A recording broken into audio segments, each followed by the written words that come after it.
a legendary Filipino warrior queen from the vast kingdom of Tawalisi, who was skilled in the art of combat. Orduha was famous for commanding an army of women warriors called Kinlalakyan.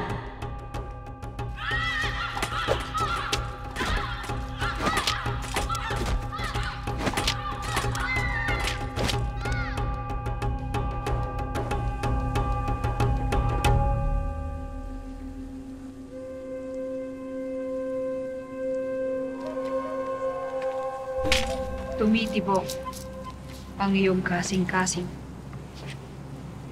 sa pagtatanggol ng ating dangal ulit. At naririnig ito ng buong Tawalisi.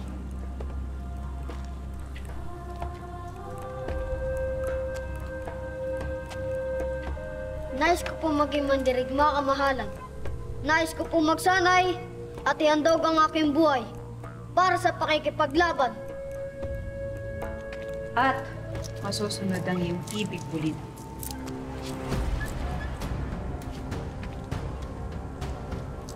Ito na ang simula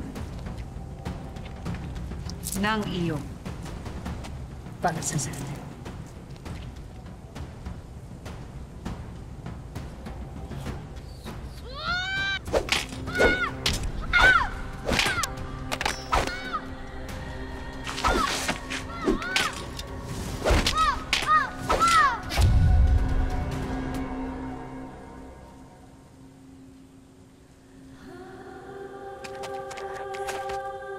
Patawad po. Patawad po, Hara Orduha. Patawad sa kapangasa ng aking supling na makipaglaban sa inyo ng walang pakundangan. Kung ano man po ang paratang, isusuko ko po si Bulinaw sa inyo ng walang halong pagputol. Tumindig ka, Angkat. At harapin mo. Masusunod po, kamahalan. Angkat. Maaaring siya ay dugo ng iyong dugo at laman ng iyong laman.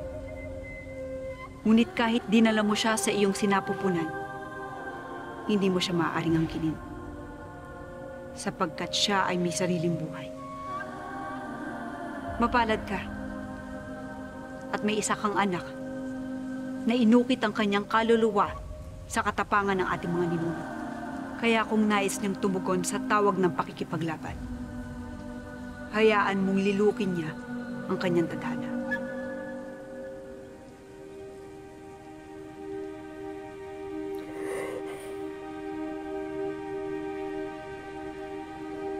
Bulinaw, alam mo ba kung ano ang ibig sabihin ng iyong pangalan? Opo. Sabi po ng aking ama, maliit daw po na isda. Kawangis mo ang isang maliit na isda na naghahangad na kalabanin ng mga pating. Pero huwag mong kakalimutan na wala sa liit, hugis o gulang ang kagitingan. Kapag nagsama-sama ang mga maliliit na isda, kaya nitong ngasabin hindi lamang ang mababangis na pating, kundi pati na rin ang mga dambuhalang balyena sa karagatan.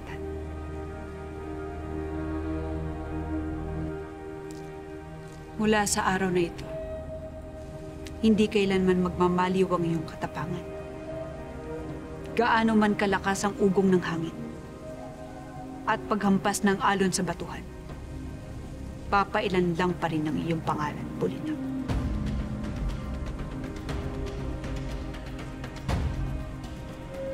Dahil sa ugat mo nananalaytay ang dugo ng isang magiting na mandirigma.